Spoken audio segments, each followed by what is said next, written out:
I think we always knew that it would take us a while to get pregnant.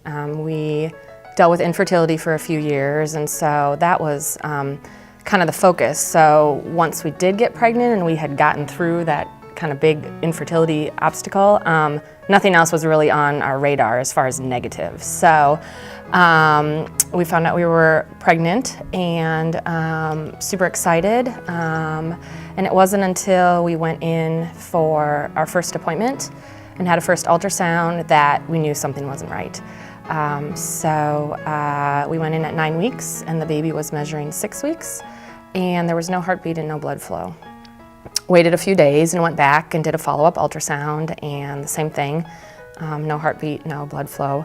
But my HCG levels were still rising. That's the pregnancy hormone, which was a little bit weird. And so we decided just to wait and not do surgery and just wait and see what happened. And so it took a couple weeks, but those levels started going down and my body finally did naturally miscarry a few weeks later after we knew. So I cried probably for the first 2 days. Absolutely, totally devastated. Yeah, it was rough because I knew that Carrie was going through a really hard part of it, and the hardest part for me was probably more seeing what it did to her. The guy doesn't experience the miscarriage within his body the same way that the female does, and so seeing her go through it and knowing the struggles that she was going through was really what had an impact on me. I don't know that I did anything right away other than cry and grieve and mourn the loss of so much. It wasn't just the loss of a baby, but it was the loss of, hopes and dreams for our family. And so for me, about the only thing I could handle was reading a few scripture verses. When everything was out of my control, I just tried to lean into God.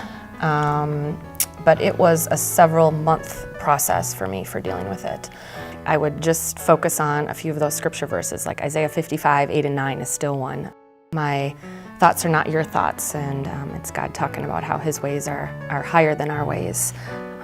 So I tried to find support in other people that had gone through that. After we announced that we had miscarried, we found out a whole bunch of people had gone through the same thing, that it was very common.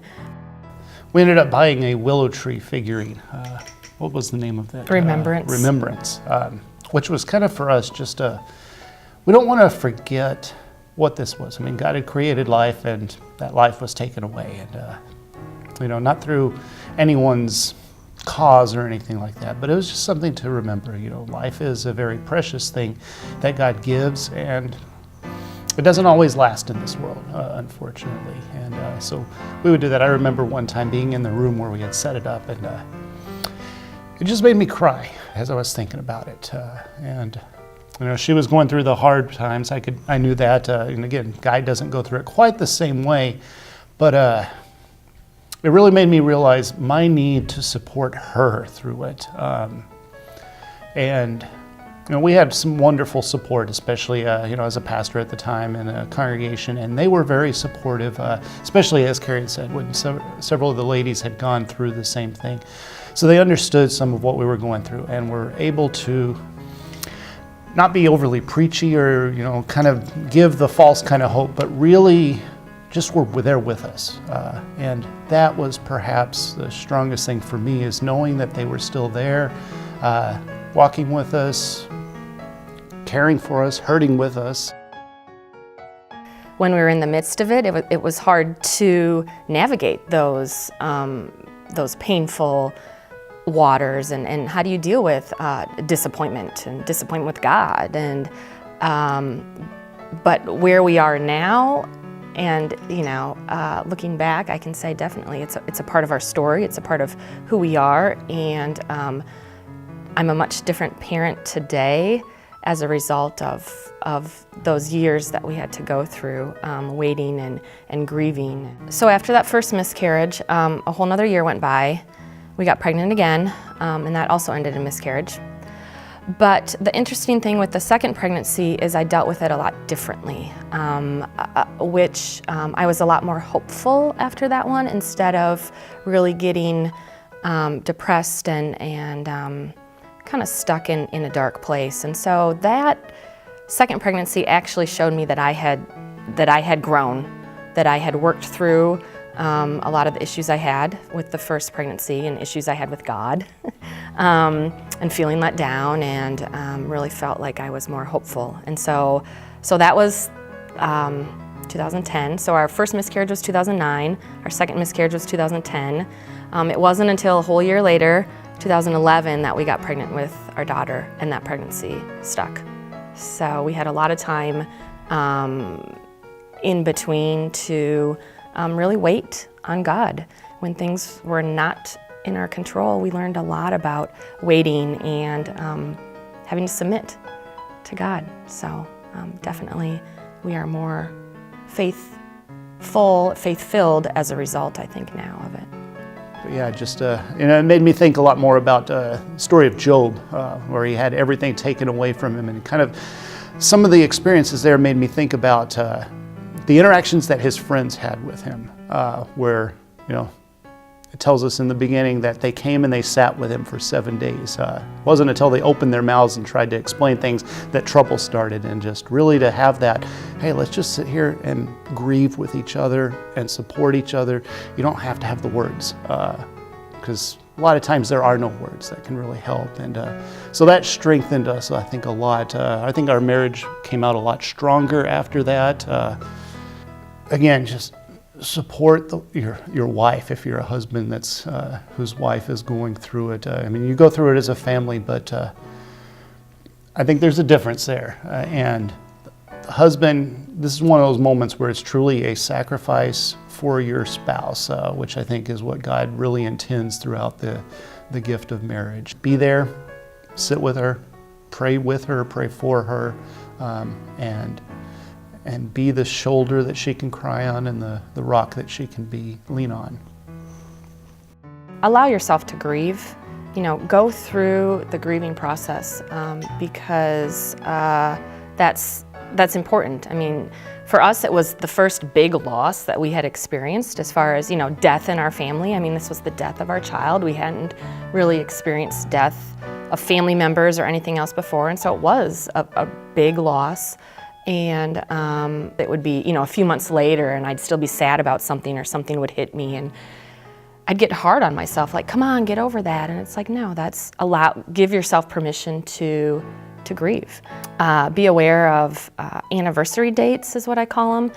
Those dates that are coming up, because with the pregnancy, you've already tracked out, like, when you're at the end of your first trimester, when your big ultrasound would be, obviously when your due date is. And as we would come up to those dates, I'd get real crabby and I'd get out of sorts, and I wouldn't realize what was happening until I acknowledged, oh, this is when we were supposed to be at the end of our first trimester. This is when we were supposed to, be finding out this information about the gender of the baby. And especially coming up to that due date. That really, probably 2 or 3 weeks before our due date, just sent me into a funk.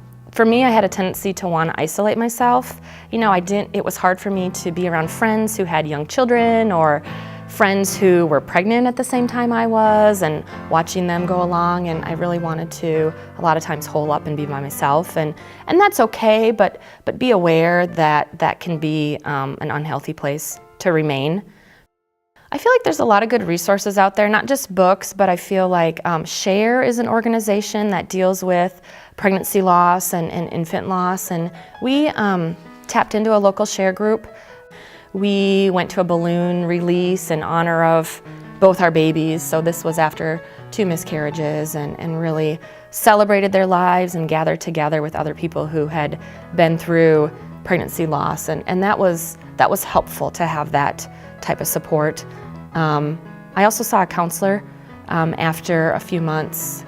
I had the opportunity to talk with a Christian counselor, and that was really helpful just in my situation, and she encouraged me to do some different things that I wouldn't have done on my own. Like I wrote a grief letter to our baby, and a letter of goodbye, and to be able to write that out, and I read it to him, and that helped with the process. For me, there's a book I think that was probably the most helpful. It's called When Love and Sorrow Embrace, the Sufficiency of God's Grace Through the Heartache of Miscarriage. And when I was ready, I read through this, and it just spoke God's grace to my hurting heart.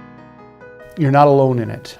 We were surprised at how many different people we found, families and husbands and wives that had gone through miscarriage. And it's not something that we often talk a lot about. It's kind of almost kept as a secret. And that's kind of too bad, because it doesn't allow you then to work through it, and doesn't allow God's grace to come through. And so being able to be open about it is, I think, an important part of it as well. Say, hey, this is something we're going through and we're struggling with it. And it may feel uncomfortable at the time, but you find sources of strength that you never would have had before, places where you've got people that want to help you, pray with you, support you, that are sometimes the most unlikely of places. And those are essential to get through it. Miscarriage touches more people than you might expect.